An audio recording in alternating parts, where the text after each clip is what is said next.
Do you want to get into real estate but don't know where to start? Do you wonder how others are living rent-free? I promise by the end of this episode, you'll learn an insight into how others own rentals, made mistakes, recovered, and how you can get involved in owning them. Find out how they started in real estate and how working with others helped them to grow in the space. Find out all that and more today, where we provide real estate investors with the tools to achieve generational wealth. Welcome to the Aim High Podcast. I'm your host, Bud Evans. Good day, everyone, and welcome to the Aim High Podcast. Today, I am joined by Forrest Blackburn. How you doing today, Forrest? I'm doing great. Thanks so much for having me, Bud. I appreciate it. It is an absolute pleasure having you on today. Thank you very much for coming on. Oh, the pleasure's mine. Hey, Forrest, can you do me a favor for those that are listening or watching on YouTube? Can you do me a favor and give me a quick introduction? Sure. I'm a real estate professional. I'm a real estate investor. My background is in scaling businesses. Before I got into business, I was an actor and a musician. I was signed to Capitol Records and toured around and had a lot of fun. At least that's what the pictures tell me. Got some radio play and did some fun stuff. And then I started working in marketing with Capitol Records and then Paramount Pictures. Became the music supervisor for the UFC for a while. Got burned out on the entire music industry and got into marketing, working with small and medium businesses nationwide. I had a marketing company that I grew from 7 agents in the beginning to 1,500 agents nationwide, 17 franchises, and it turned out to be a real monster. We did over 50,000 full stack website development and app development. And I worked with a lot of Fortune 100 and 500 companies. And in doing that, I was approached by some of the HGTV crowd to come in and help scale their business. Most notably, Flipper Flop with Tarek El Moussa. We scaled Tarek Buys Houses. And that was about 2 years. And in doing that, I grew my personal portfolio as well as doing deals with a gentleman by the name of Cody Sperber, aka the Clever Investor. And when I became a free agent after working with the HGTV, I started working with Cody and building his brands. And I'm a coach and a mentor. I'm a public speaker. I speak at a lot of masterminds and seminars and I try to help as many people as I can avoid costly mistakes. I use OPM for everything, so I'm able to spend a lot to learn a lot, and then I pass that knowledge on to everybody else and what's working. And right now, I've got about 37 companies that I work with, and that equates to a lot of acquisitions people, a lot of dispositions people. I work with companies that are already established as well as people that are just getting their feet wet. And again, it's all about avoiding costly mistakes, identifying the vampires in your credit card statements, and pulling levers to generate more profit and just more efficiencies. Yeah. Awesome, man. You've come a long way from the music industry, man. Yeah, there's been some reinvention. There's been quite a few chapters. I'll definitely say that. And now working predominantly doing wholesaling. That's been my primary focus over the last a few years. And then in the last 7-8 months, I've really kind of graduated, I guess is the way to talk about it, into much larger things. I don't know who said it, but I say it all the time. The bigger the cookie, the bigger the crumb.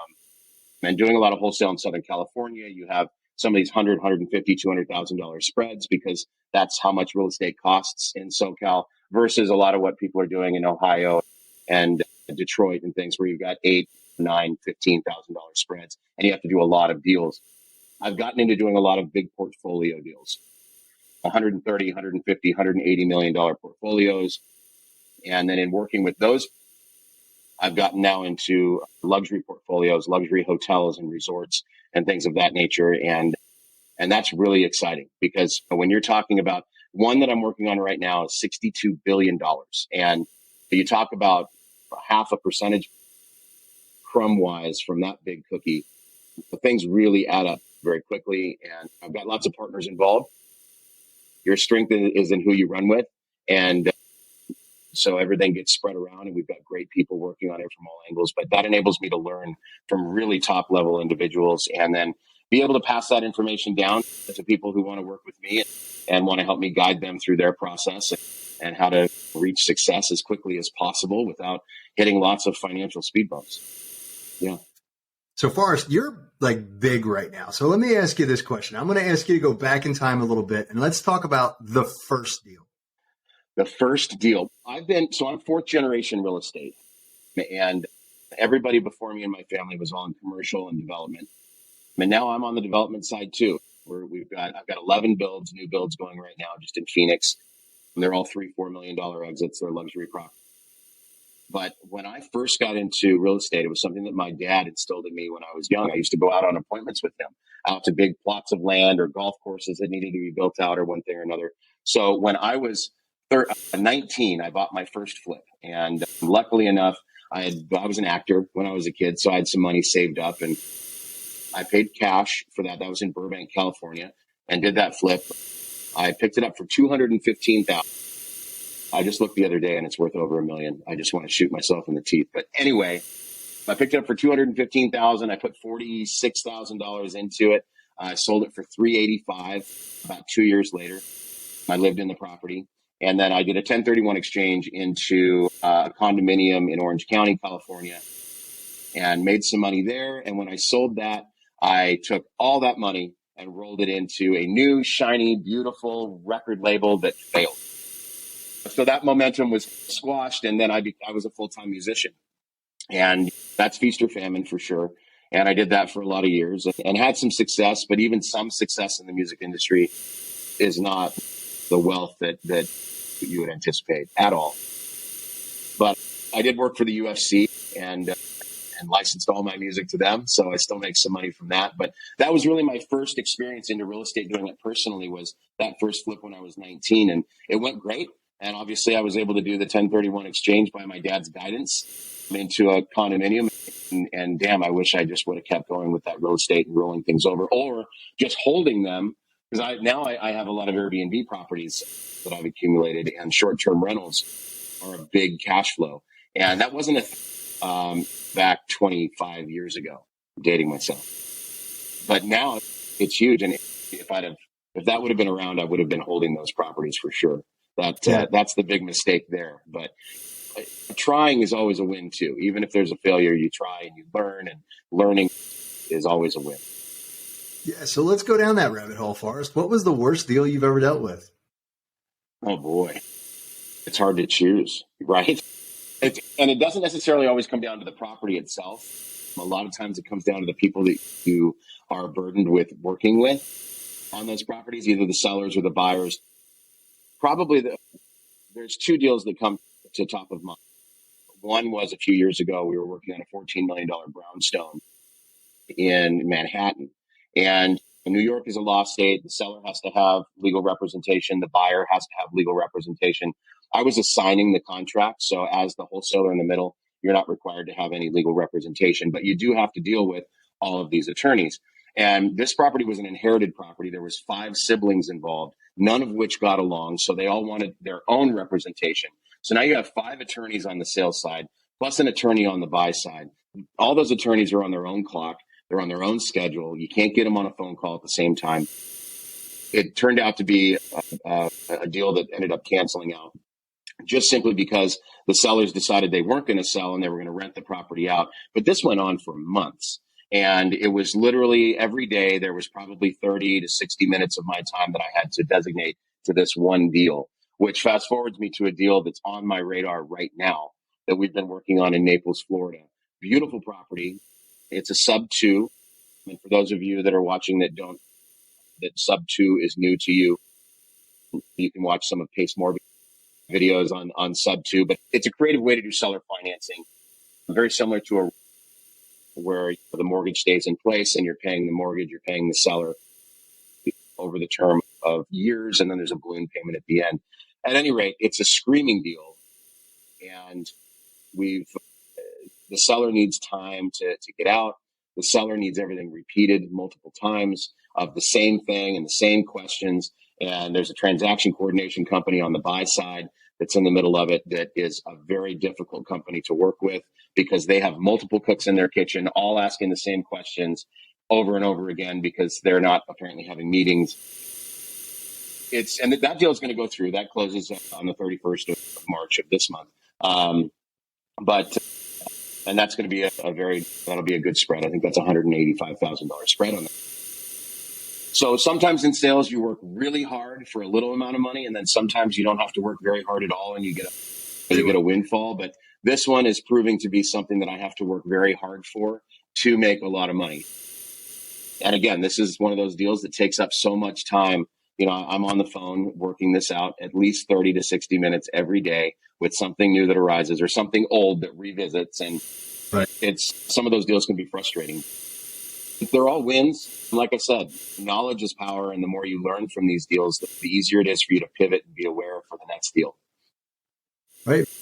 All right. Now, you got out of that worst deal. You're dealing with this new thing. You got all that stuff currently going on. Do you have a singular niche, or are you like expanded so much that you concentrate on multiple streams? I used to think I had a specific niche. I used to think that wholesaling was really everything that I was working on. And pardon me, it still is, but there's a lot of development now that I'm working on as well. And I'm working on a 30-unit development in Glendale, Arizona, where the Super Bowl just was. And we're building that out, and that's going to be all short-term rental. So I'm on the development side, which spreads me out a little bit more. And then even on these big portfolio deals, though, it's still wholesale by nature. So I'm still working in between buyers and sellers, negotiating out prices on something that's locked up under contract. I have a luxury casino on the Strip in Vegas right now that is under contract, and we're working with Middle Eastern buyers and a celebrity investment fund syndicate that are both bidding against each other, and we're working out the details. And when you're dealing with these high net worth individuals and very high powered portfolio funds, there's a lot of ego that gets involved in a lot of that. And everybody wants exclusivity. Everybody wants to be treated like a VIP, and rightfully they've achieved that. But it's definitely a learning experience every time I talk to somebody who has $200 billion at their disposal to deploy and how they got there. And the biggest question for me that I ask these folks is not how did you get there? It's what mistakes happened along the way and how did you overcome those? Because that's what I want to digest. Everybody it's like going to a mastermind and they say, that's my island. That was my first island. There's my first helicopter. There's my Lamborghini. That's fine and good for you. But what were the hurdles that you had to overcome, and what challenges do you still find that present to you on a daily basis, and how do you overcome that? That enables me to look out for those things in my day-to-day. And if I can regurgitate that out to others and help them avoid those things on whatever level they are in their success story, that gets me out of bed in the morning. Yeah, I'm spread all over the place, but it's still, the foundation is still wholesale. But yeah, it's a lot of fun to evolve and grow into different asset classes. I'm buying restaurants right now, and we're buying gas stations right now. And there's for conversions, I'm doing an affordable housing project in LA. We've got to house 41,000 homeless people. So we're looking for 8,000 doors in Los Angeles County, as well as vacant land that we can convert over for the tent cities, and trying to solve that problem as well. Yeah, a lot of irons in the fire, but I'm a procrastinator. So if I don't have things on my plate back, I tend to put them off until the last minute. So having a full schedule and a full plate of all kinds of stuff keeps my foot on the gas pedal and keeps me focused. Okay. So, man, you're making the transition. You're growing by leaps and bounds. I got to ask you, though, what is one thing you learned as your wealth increased? Don't hold it. If you're an investor and you have a bunch of money sitting in your bank account, you're not an investor. You have to deploy that capital. You have to roll it into assets that generate cash flow. I was out in Miami about a month ago with Grant Cardone. Cody Sperber and I were filming a podcast with Grant, and Grant was talking about development and all the development stuff that we've got going on. And, he really said, you just got to hold everything, and that's really Grant's model is to hold as many properties as you can, take the increases and roll that equity into more properties. And so many people, they sell a property like I was guilty of. I sold my condominium in Orange County and threw it all into a record label. I wish that I would have rolled that into a multifamily and taken the cash flow, because having money sitting in an account where you can refresh your bank account every day and just look at it and get all hot and bothered by how excited you are with the money, that's not making you money. I prefer to have my bank accounts low. It makes me work harder, work faster, and have that cash flow coming in from all those properties, as well as it increasing in equities. rolling those things into other assets and into other properties and holding those properties for as long as you can, just to see the equity increase and get those values. That's really what I've really learned as money has come in and it sits. I got to get it out as fast as possible, and I'm constantly looking for assets. I purchased 2 properties this week, actually, end of last week, beginning of this week, here in Arizona, that are going to be short-term rentals. I got those sub 2. So I think one, I came in there, it's a $600,000 property. I came in at $50,000 in, and it's mine. And then I just pay the monthly payment to the seller. The other one was only $15,000, and I think I'm paying $2,300 a month. But these are all things that cash flow 56 to 58, I think are the numbers, or 53 to 58 each net operating income annually. Plus I get the appreciation, plus I get the tax write-offs. And yeah, it's just rolling that money over into more wealth and let the properties increase in value and build your wealth for you. And it's not taxable. So it's 9 to 5 is going to be taxable. Anything you put in work is going to be taxable. Anything that you take that money that you earned and put it into value generating property, that's a different taxation, and you can really build wealth quickly that way. So that's really what I've learned over the last year, to be honest, is just buying everything that I can find and deploying any money that I have in cash flow and equity producing properties. Absolutely awesome, man. Yeah, that's a great response. I'm trying to convince, now not convince, I'm telling my nephew and my son are both getting into the business, and they're both, why do I have to pay for an LLC? We're at the very lowest level. And I'm like, sure.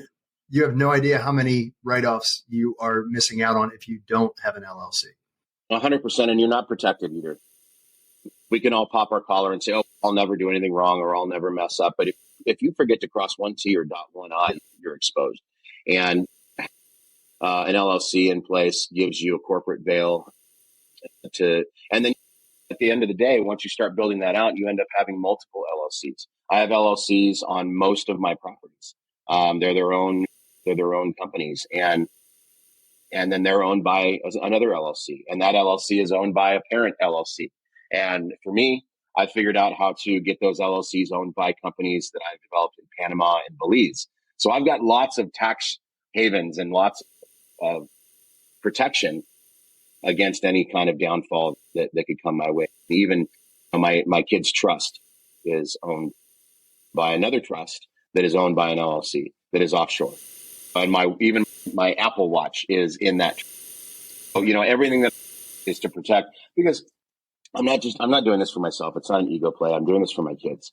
And everything for me, I've got 2 boys, Nixon, who's 9, and Weston, who just turned 7.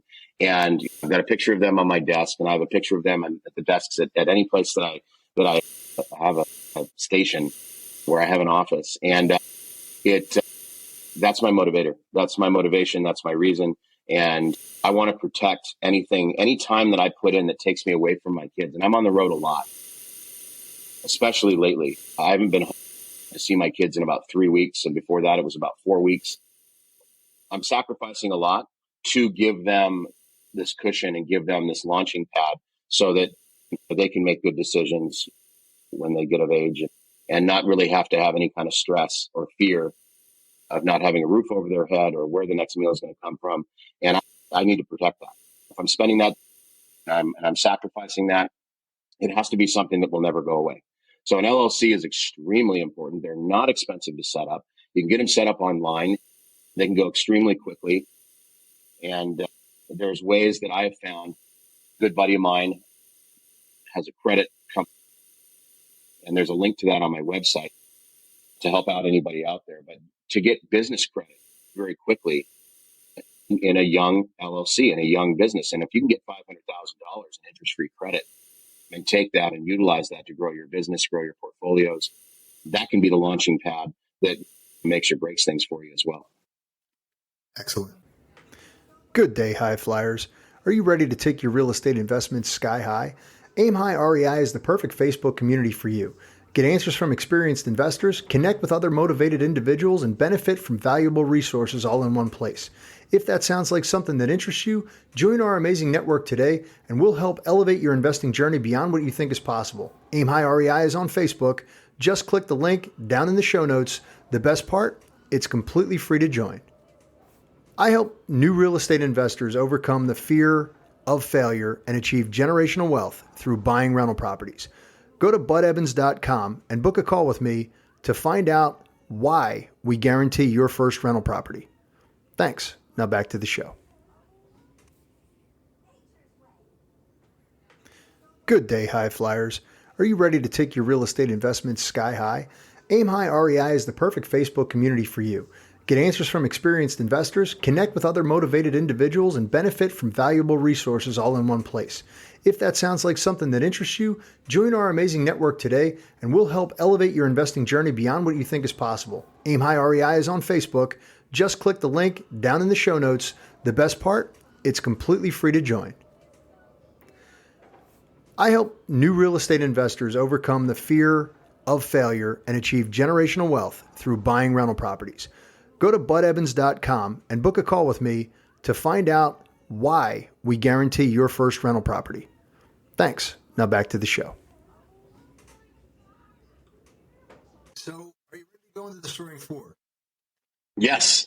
Great. These are the same 4 questions that we ask every guest to get someone who is just starting out achieve new heights. Cool. Here we go. All right. So what is one thing that you use to keep you motivated? The photo of my kids on my desk, to be perfectly honest. That, and I'm fortunate enough to have a couple of very key people in my life that are on top of my calendars and make sure that I'm hitting my appointments and making sure that any kind of homework that I have for those appointments, is taken care of. With everything on my plate, it can get very hectic, and it all comes down to delegation. And I've been good at delegating in my businesses, but not necessarily in my personal programs, in my personal life. And very recently, over recent months, I've been able to activate some very key people in my circle that have kept me on point and kept me moving things forward properly so that I can meet those goals for my motivators, which are my boys sitting over here on my desk in a frame. And so that's really honestly what motivates me. I have a picture of my kids on my phone, on my lock screen. I'm constantly reminding myself of why I'm doing what I'm doing. And a lot of people just remind themselves, hey, it's because I want to have more money in my bank account. And that's cool. That's a good motivator. That's financial. But I think that there also has to be something deeper.